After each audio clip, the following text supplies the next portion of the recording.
Hi everyone. Right, well, apologies for being slightly late. Anybody that knows me will know I'm always there on time, and I've been trying to start this video since 5 to 1. It's continuing my week of technical challenges and my computer not wanting to do what I'm asking of it. But anyway, we are here. Hopefully Sam will be joining us in just a moment. She's just sorting out childcare, the joys of being a mum and trying to juggle it all. But she'll be coming in just a moment because I've just added her. So hopefully we can get her along too. And then we'll talk about all things organising and sustainability. So for those of you who haven't come across my page, I'm Louise Simpson. I'm a professional organiser and declutterer. And he is very much, hi Sam! Hello. Yeah. I'm just doing an intro and then we'll get started. Just talking about technology, and it's been a hell of a week, so I'm definitely ready for the bar of chocolate and a bag of sweets, I think. But anyway, and I've got children screaming outside my door as well. Oh, that's fine, don't worry. Mine are kind of a little bit older and banished upstairs with an iPad, so yeah, we do what we've got to do.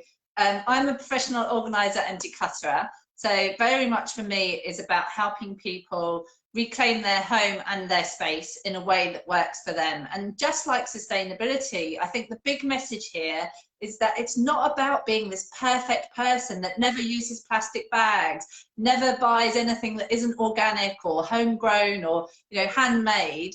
It is just about trying to find what works for you and the little tweaks that you can do that might make a difference, but not about adding to the overwhelm or that strive for perfection, because actually none of us are perfect and we're all just doing our best, as shown by the technology today, and me still in my very warm jumper after standing on the sides of a hockey tournament for my daughter this morning. So, but I am delighted that Sam has joined us. Sam is one of the people that run Eco6.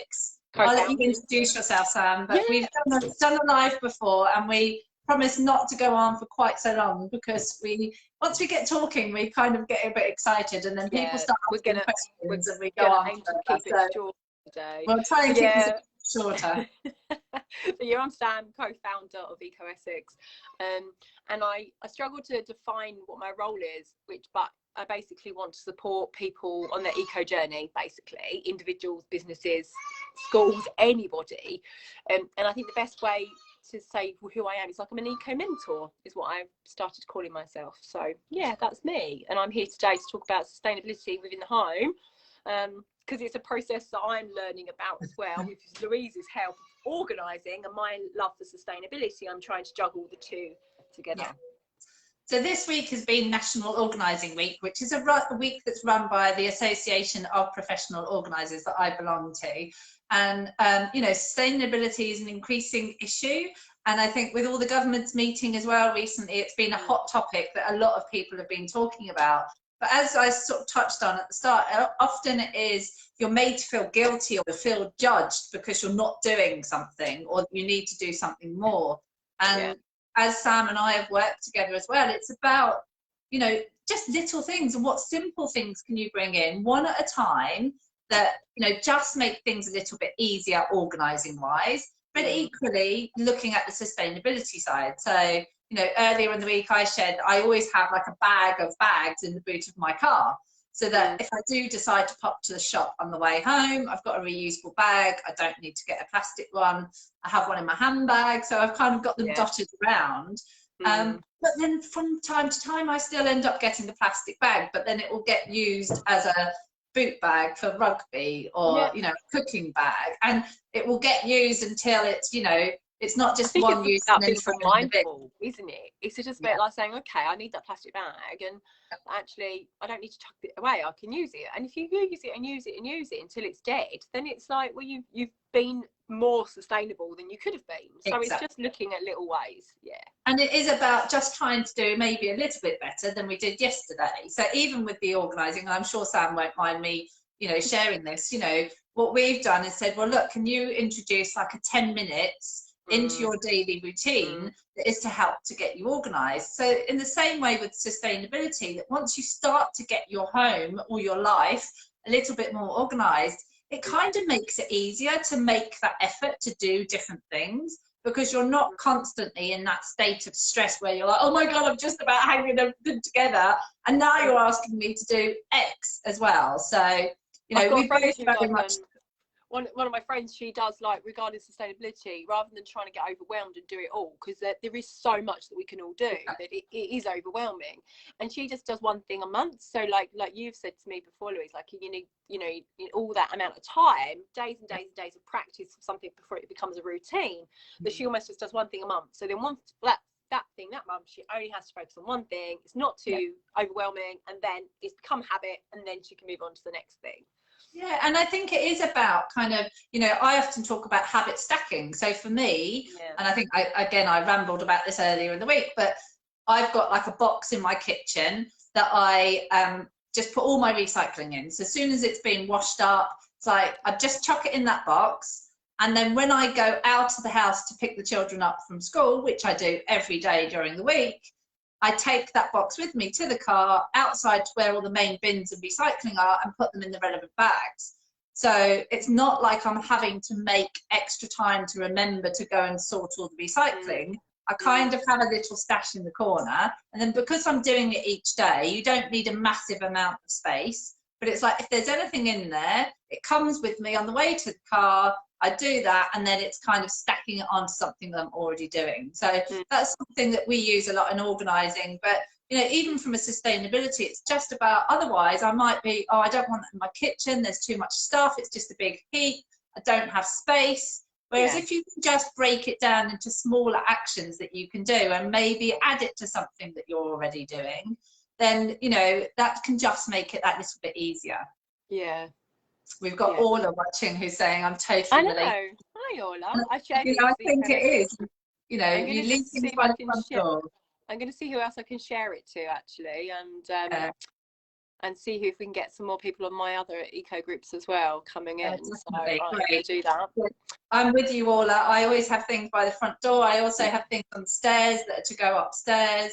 So, I've got that now. I've introduced that since I've been talking to Louise about that, and I love it. About that, so. Speaking of that, I put a request out on my Eco Essex Rehome group, and said, has anybody got any baskets? And a lady near me, you know, said, oh, I've got these, and they're perfect. I've got these lovely, beautiful wicker baskets now around my house for different things, and I've got a stair one, and it's working a treat. That's what Ori's just saying that she's got as well.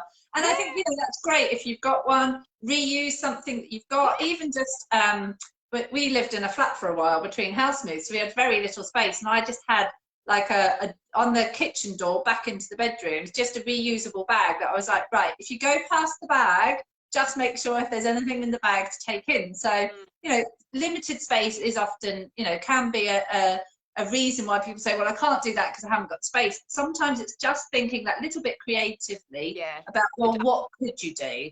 And again, it's not about having to do everything, just little tweaks. And I think, you know, we'll talk about, well, let's start with some of the kind of recycling and reusing aspects. That was one of the topics that has been talked about this week. I mean, APDO, if anybody hasn't caught up with all the kind of news that has been coming out this week, APDO on their page or on their website, and I've linked it on my page, did blogs with tips for your kitchen, for your wardrobe, for your bathroom, for going paperless. One of the figures that staggered me here was that in 2020, the UK consumed 10 million tonnes of paper and board. I mean, it's just like my brain just goes into, I can't even like calculate and that. How many trees is that? Like, if you used to work it out, like, it's just shocking when you work out the maths between trees, and I don't know it off by heart, but like millions of trees get cut down just for us in the UK. Like, not, and I think, you know, even if we could make an effort to just recycle or use less paper, stop getting your bank statements and go digital, or stop that subscription for the paper magazine and, you know, just get the electronic version. Little changes that perhaps you can make that wouldn't make a huge difference to your day-to-day life. And actually, for a lot of clients that I work with, if you could reduce the amount of paper, it would be less to organise in the home anyway, and just organise it digitally.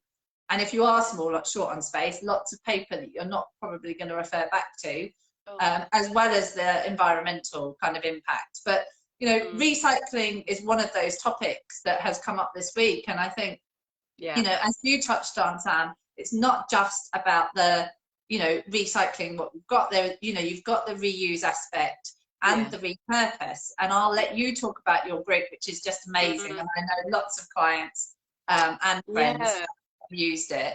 But I think for me, it is about, and that type of group falls into that kind of creative thinking, because actually I've got a rusty old wheelchair, like a wheelbarrow or something, that I don't want, or it could be a wheelchair that's, you know, it's been sat in the garden. I don't want to do anything with it.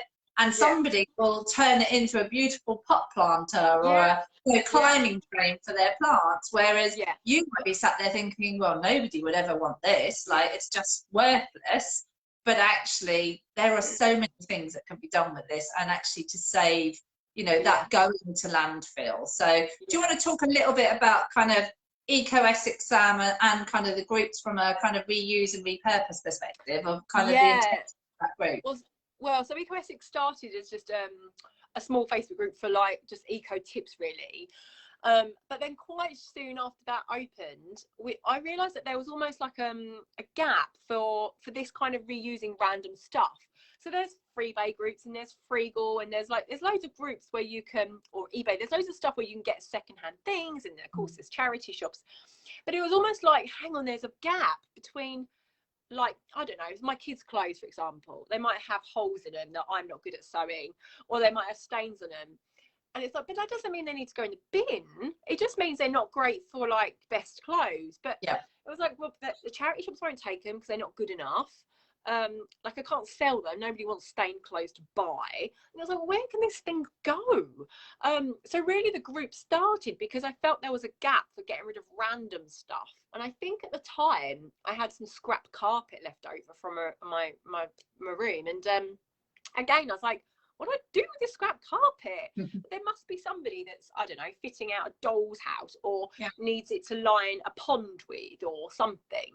And then I think the next time I broke a cup, broken crockery, and it was a flashback for 20 years ago when I did mosaics. And I thought, there's somebody out there would need some crockery and broken tiles to make mosaics. And I'm like, there must be a place for this stuff to go. And I just didn't think there was.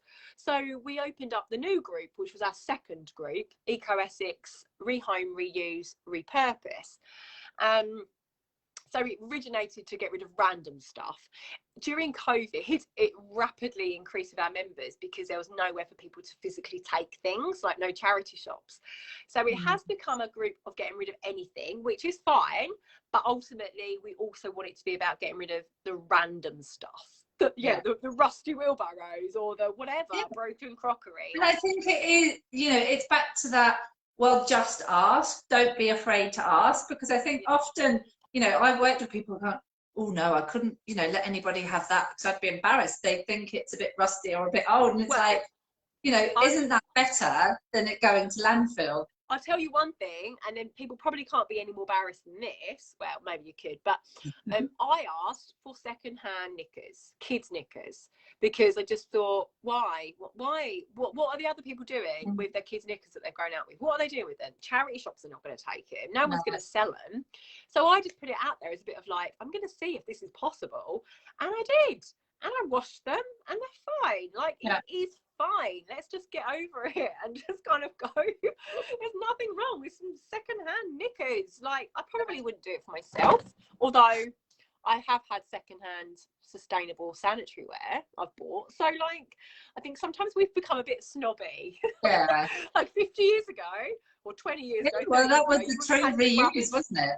You just have your hand-me-down knickers from your cousin or something. It's like, well, I remember my dad came from quite a big family, and I mean, there was nothing new there. It was like, you've got the thing that your 3 brothers above you have already had, and then you could, you know. So, and I think Orla makes a really good point here about, you know, reusing the jars and things that you've got, because, and again, for me, this falls into that perfection thing, that we look at pictures on social media and we think our house has to be this beautiful, you know, matching all these fancy labels and beautiful glass jars that you've got from somewhere.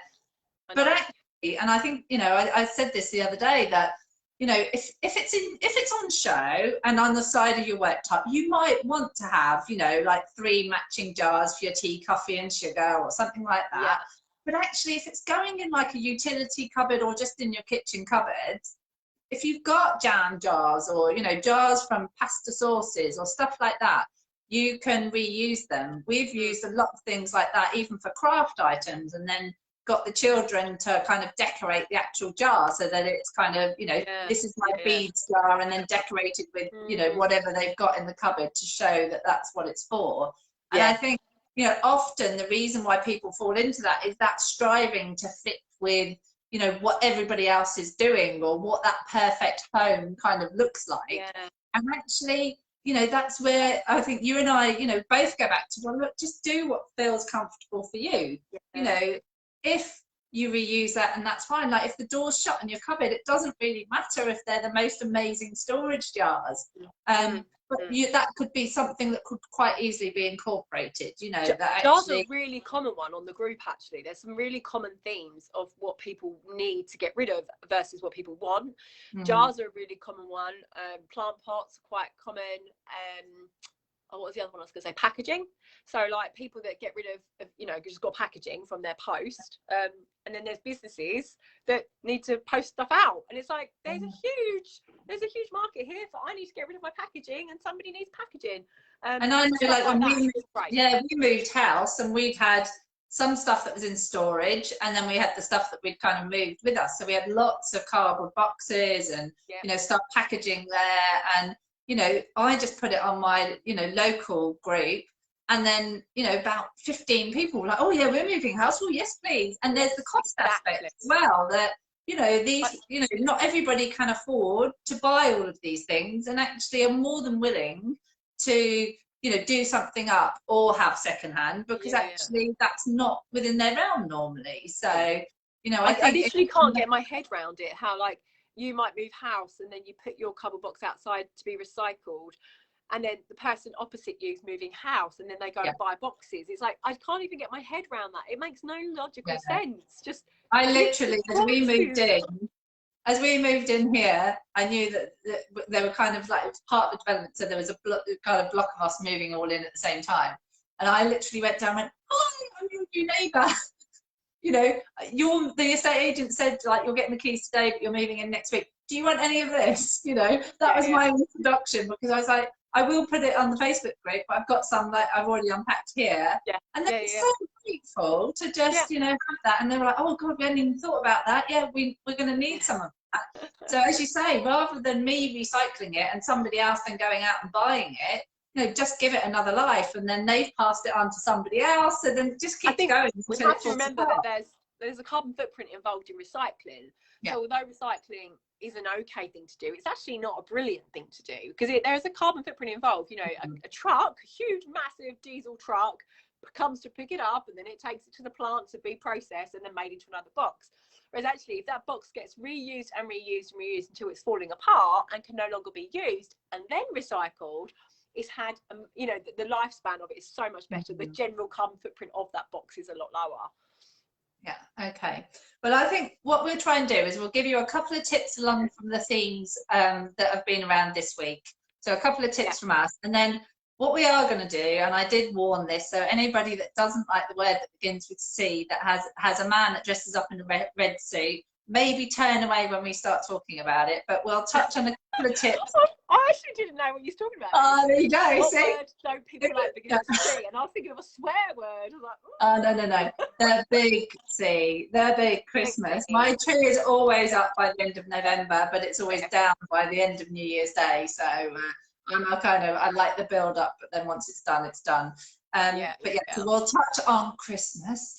Yes, I did say it out loud, but it's November, so I'm allowed. It's November, you're allowed now. You have to whisper it. We've got Christmas music, so yeah, it's not just me. But I think for me, you know, we've been talking about waste and recycling, and I think, you know, a lot of people, kind of kitchen waste and food that has gone to waste is a big one. A lot of people, especially families where you're trying to keep everybody happy, kind of often talk about. And for me, it's about like things like, and I go back to, again, simple things that you can do that might just make a difference. Writing the expiry date or the use by date you know, with a pen on the container when you open it and put it into the fridge, so you don't get the sniff test. Oh, I can't remember when we opened this, it's supposed to be used within a couple of weeks. Oh, well, we'll throw it away because I don't want to take any chances. So as soon as we open something, we always just write the actual date that it's got to be used by. So it often involves a Alexa, what's 4 weeks from today, or something like that.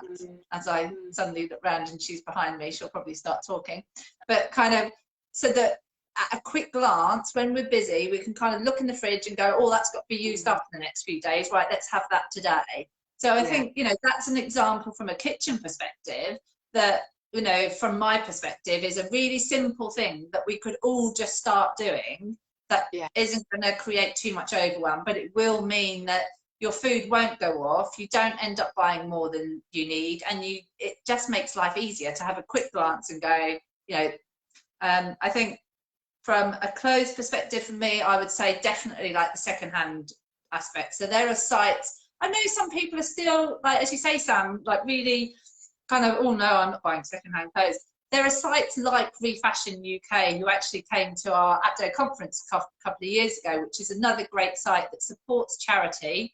They are secondhand clothes, but they also have a lot of new with brand like tags clothes. So it's shops where it's the end of season, or, you know, it would normally go to outlets. So kind of that's a cross between, if you are like, I really don't want secondhand clothes, I'm never going to a charity shop, I'm not buying secondhand off a, you know, Facebook group, at least that's using clothes that otherwise would have just been thrown away because they're not this season, or not, you know, the right color or whatever. So those are kind of examples from my perspective that just give it a go and, you know, have a look at these sites, because it is that cross between, if you really don't want to do secondhand, I'm not going, and neither is Sam, going to tell you have to buy your clothes secondhand, because otherwise you're a bad person. This isn't secondhand. It's like, I bought this new, but I just make so choice, you know, and I buy. actually, but some of these sites are a better alternative than buying fast fashion from clothes that are just cheap and kind of, you know, mass produced. So from a bathroom perspective, I'd definitely say kind of similar with the dates again. So cosmetics and makeup and things do have an expiry date on there, so I write them on. But looking at things like refill, so using some of those glass jars and going to your local refill shop and getting a, you know, a bigger amount if you can, to save buying lots and lots of tubes or bottles or whatever of the same thing.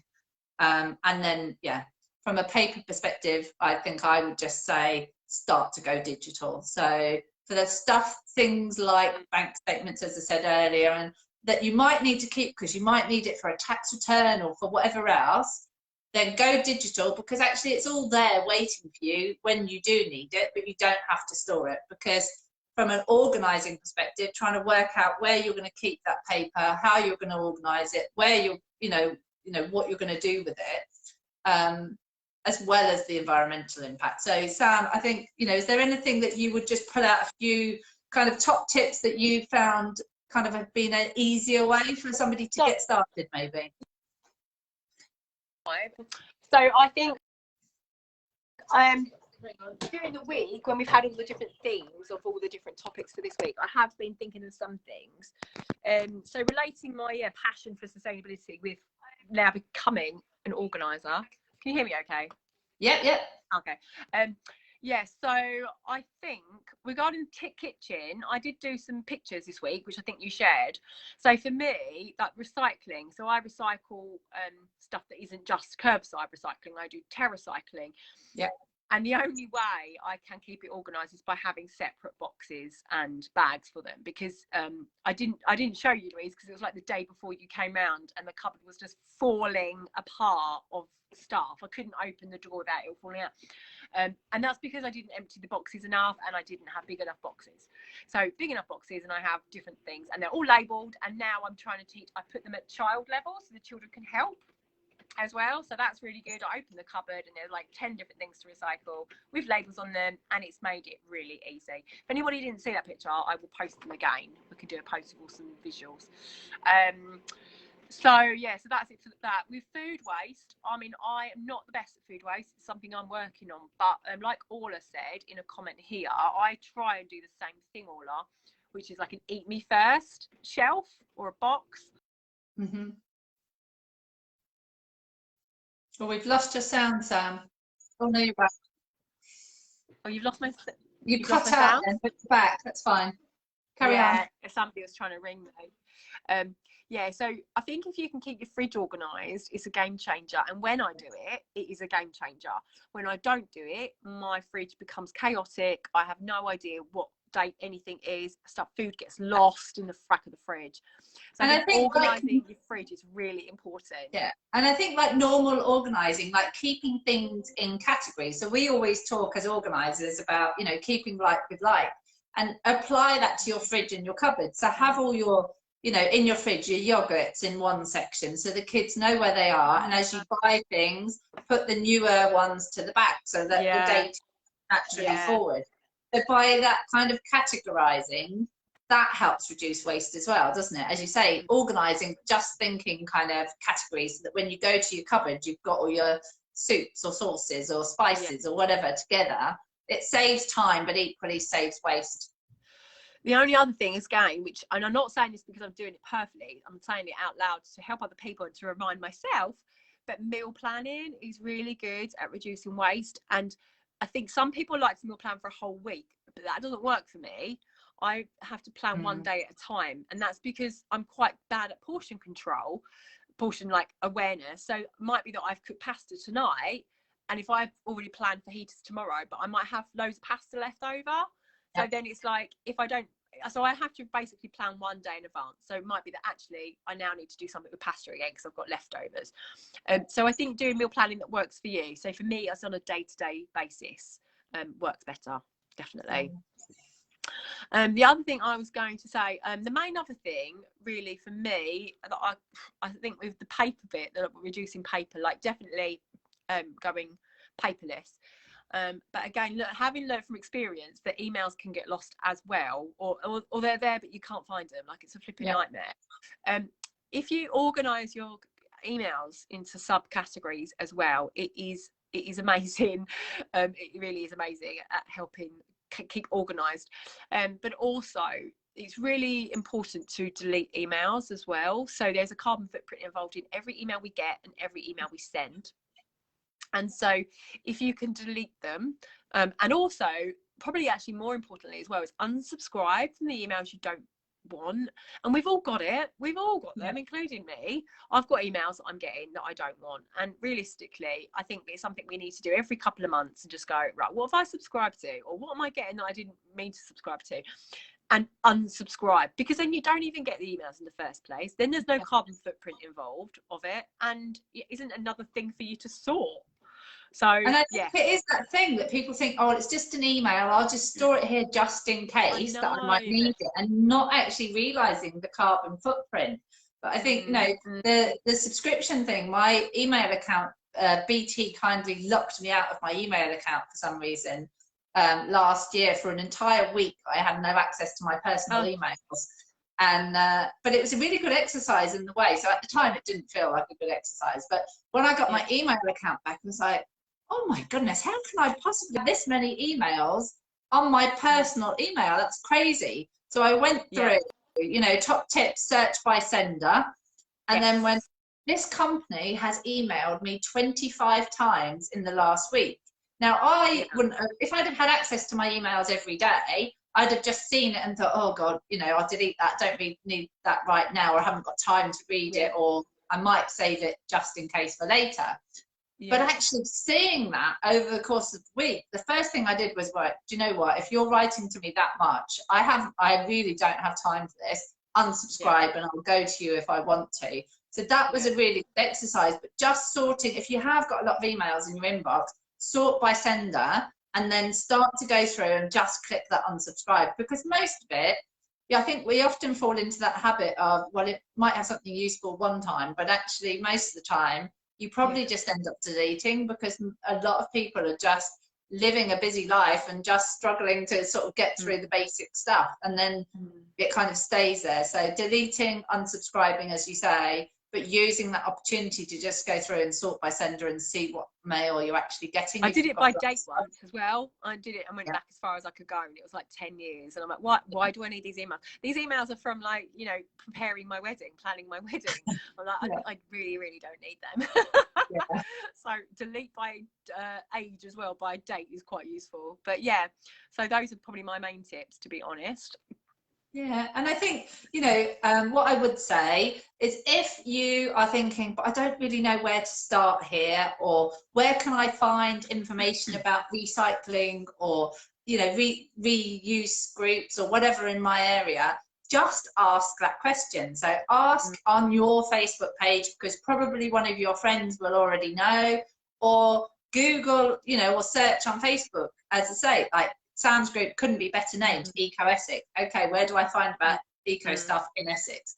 But there are lots of other sources of information as well. So a quick Google or quick ask of your friends, or even at the school gate if you're a parent of, I don't suppose you know anybody that takes this. There are so many different types of charities. So I've had clients that have donated, tools, for example, to places like the Essex Shed Network. There's charities like Tools with a Mission that will take things like that as well as local groups where you can pass it on to people that might actually use it. So yeah, I think for our members in Essex, because I think we probably both have our main audience that are watching it probably mainly at Essex. So there's Eco Essex, which obviously we're Essex wide, but then we also have we don't, but I support the other admins, and there's probably like 20 other groups across Essex, so they're very town specific, so they are great for local stuff to you. So you want to get rid of cardboard boxes to someone local, you don't want to travel across Essex to give your boxes away. So then there's Eco Colchester, Eco Chelmsford, Eco Brentwood, Eco Southend. So put in Eco and then your nearest town, and then there'll probably be a group in Essex for you to join as well. Even just things like Facebook Marketplace as well, you can list on there for free. And people often put like a distance thing on there. So there are lots of ways, but I think for me the big message that I would say is, don't let that perfection kick in where you feel like, well, there's no point doing it because I can't do it properly, or being judged by somebody because you're not recycling one thing but you're recycling something else. And just ask, like, if you're not sure of whether something could have a difference for you, or somewhere to rehome something, just ask, and I'm sure somebody will have the question, or message Sam and I. In between us, I always remember when I first joined UPDO and started hearing about all these different societies. So there was one of our members that talked about the National Ephemera Society, which take things like programs from theatres and things like that. And I was like, I would there's so many solutions, none of us can know them all. No. I was like, what an amazing society, like, it's just the name and the the thought of what they were actually collecting to use for their members. So there are so many solutions out there that we can really help with that. But I think from an organising perspective, the big thing is just start to make one change, make it, like, start to get it established. So you're talking probably like 21 days before something starts to become a habit, but look at that habit stacking. So look at how you can build something on top of something that you're already doing, or whilst you're boiling the kettle, can you have a quick tidy around of your kitchen worktop while you're doing that each day, to keep on top of the organising aspect, which helps reduce the overwhelm, which helps you then want to make more of a difference or make a change because you're not feeling as stressed. I was going to say something and I forgot what it is. So. Well, shall we talk about the big C really quickly, and then we will promise to let you go. So Christmas is coming, whether you like it or not. And often, this is when I start to get calls from clients going, oh my goodness, I've got family coming at Christmas, and I can't even get into the spare room, let alone have guests staying there. Like, I need to get my house organised, but like the kitchen's a mess. How can I cook for everybody? As well as, Christmas is one of those events each year that can be very unsustainable, if that's a word. But there are huge environmental impact, and there are things again that you can do. So Sam, do you want to touch on briefly what you're planning for Christmas with your workshop, to give people kind of some ideas there around what you're offering? Yes, I mean, I know it's not specifically organising specific, but yes, it's definitely sustainable Christmas related. So I have an online workshop called Eco Christmas, obviously, and it really is designed to get people to start looking at every aspect of Christmas, whether that's giving gifts, whether that's stocking fillers, whether that's the Christmas jumpers they're wearing, like all aspects of our Christmas traditions, and looking at ways that we can be more sustainable. So like what you touched on earlier, it's not about judgment and saying, you know, you must only give one present or you must only do this. It's about me giving you all the options and saying, actually, have you thought about an artificial tree donated from someone that's already, you know, it's already exists, rather than having to buy oh, thank you, Orla, she recommends the Christmas workshop. Yeah, so rather than having to buy another artificial tree when somebody else is rehoming one, have you thought about buying a Christmas tree that's grown locally rather than one that's imported from another country? So there's options, but often we don't know what those options are. So it's not about being perfect. It's not about being zero waste. It's about being a bit better than what we are at the moment. And as part of the workshop, I get people to look at what's important to them. So like, what do you love from Christmas? What do you not like from Christmas? What's causing you overwhelm and stress? And therefore, what do you want less of and what do you want more of? So let's look at having a sustainable Christmas that's in line with what you want, what's in line with your values as well. So yeah, so the group, obviously EcoEssex has got Christmas tips on there and stuff, and I do like to add in a few facts that are just devastating. Like, we send 1 billion Christmas cards just in the UK, like just in the UK, and we use enough wrapping paper in the UK to get to the moon, like to the actual moon. And so like these devastating facts are just, I mean, I'm almost laughing because it's laughable, like it's so devastating, it's like it's unbelievable. It's a bit like the paper aspect, isn't it? Your brain just goes, like, no, that can't be right, that must be right. I mean, that must be right. No, I mean, there's like, it's just, you can't, how can we use enough paper in the UK to get to the moon? I mean, it's just ridiculous. So I am very passionate about Christmas, and I think it's important because somebody commented recently when I did a post about Christmas cards, and they were like, don't spoil Christmas. I'm like, I'm not trying to spoil Christmas. I'm just telling you the facts so that you can make a better choice, which is that some people love giving Christmas cards. Okay, so when you want to give Christmas cards, can you buy one that's made out of recycled cards? Can you do one that doesn't have glitter covered in it? Because glitter is just a microplastic.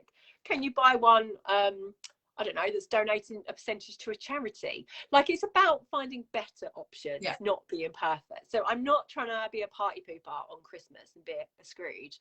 I'm just trying to make people more aware of their choices. So yeah, so Eco Christmas Workshop is online.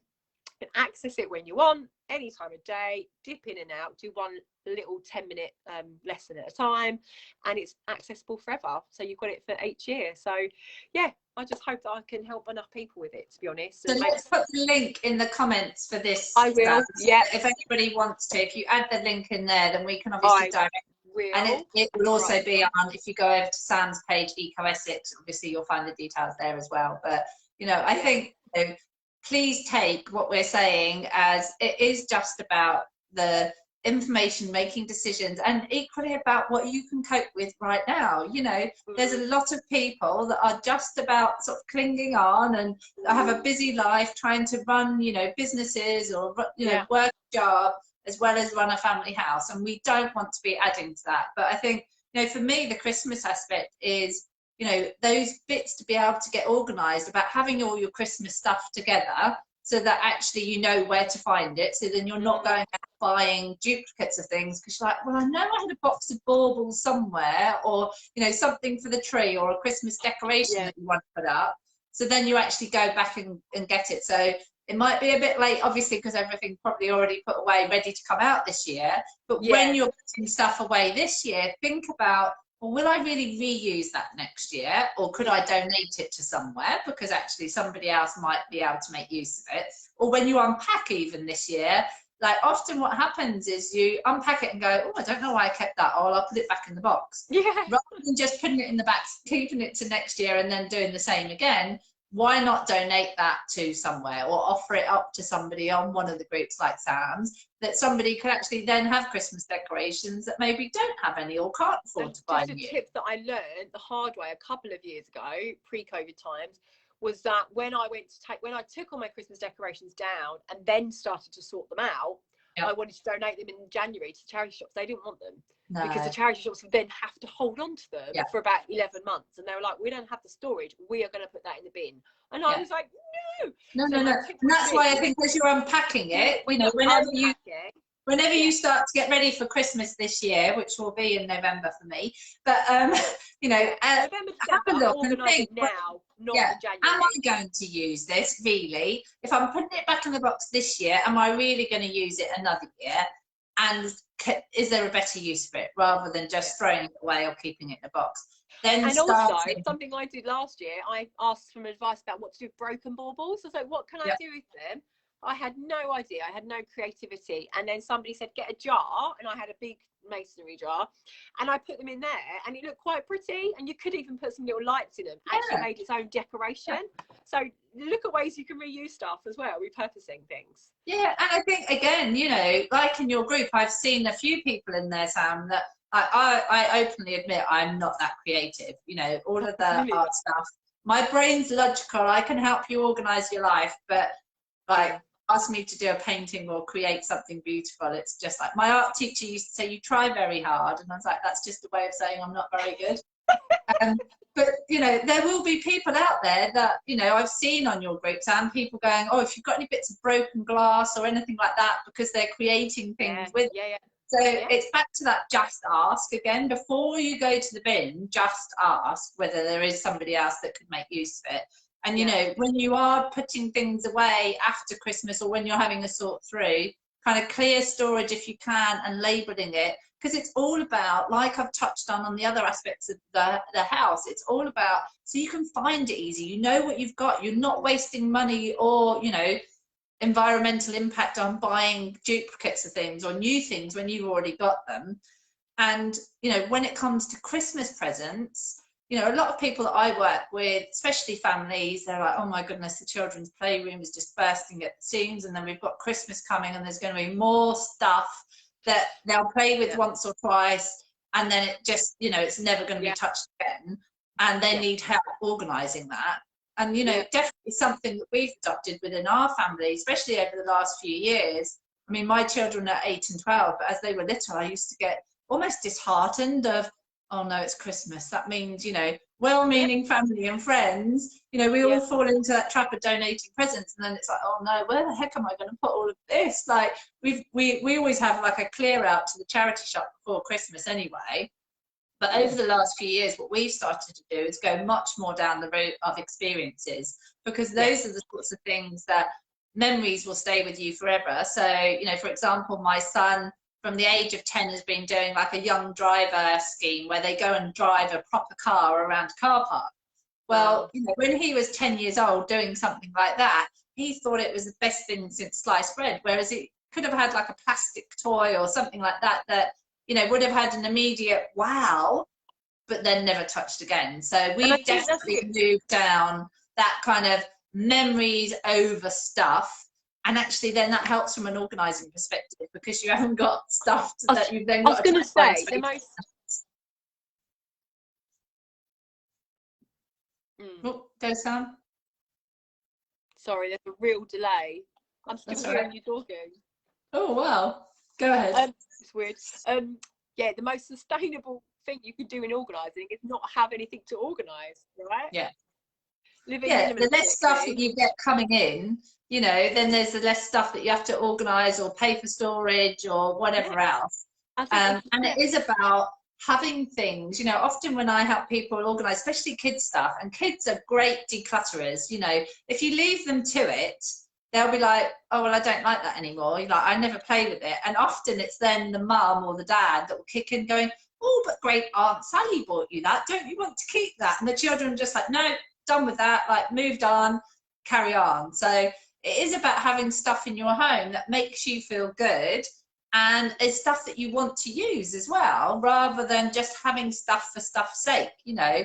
And I think, you know, for Christmas, thinking about, well, what does that, you know, if you are buying a present, what does that person really enjoy? Or if it's your friend or your sister that, you know, is a mum and doesn't really get very much time to herself, well, maybe buying her a voucher to go for a, you know, a treatment, or to go and do a, you know, a wine tasting or something like that, that isn't something that she's then going to just let the children have, because it's, you know, you pass it on. It's something about giving that person some time back for themselves. So as well, and I as think again, one of the things I talk about in the workshop again is actually, do we need to buy all those presents? So are we buying presents for people for the sake of it? Are we buying presents for someone just because we have an element of guilt? Are we doing it out of tradition, that we've always done it and we just keep doing it without asking, actually, do we still want to be doing presents? And actually, again, there's less organising involved in planning Christmas and planning gifts for people if we don't have as many to give. And it's the most sustainable thing we can do is buy less, consume less. So our friends and I have kind of gone who they're buying for and whether you really want to be doing that. Yeah, a lot of friends and I have kind of gone down the route of, you know, well, like my son's godmother, she'll buy him a present, but we're like, actually, you don't need to get me anything, but let's just arrange to go out for a nice lunch one day so we can catch up, because actually I value that time with her much more than, you know, a nice bottle of perfume or whatever, which will, you know, get used, but actually I don't really need it. So, you know, that connection with that person is much more valuable and will create a better memory. And this is what I talk about in the workshop, is about our values. And if, like for me, I value connection with people and friendship, and having those memories and that connection with friends to go out for lunch or go out for dinner or go somewhere for the day means so much more to me than a present. And actually, I think it comes back to your values. What is actually important to us in life? What do you really want? Do you want loads of perfumes? Do you want loads of chocolates? Do you want loads of flowers? Or do you want your friend to come around and see you? You haven't seen them in 6 months. Like, what's more important and what brings us happiness? And I think we often think that presents equals happiness and presents shows love, and it doesn't. It's not the only way to show love, is it? And happiness. So I think, you know, the saying presents with a like CE rather than a TS is much more valuable than stuff. You know, it is about all I say is it being means there. more to me too.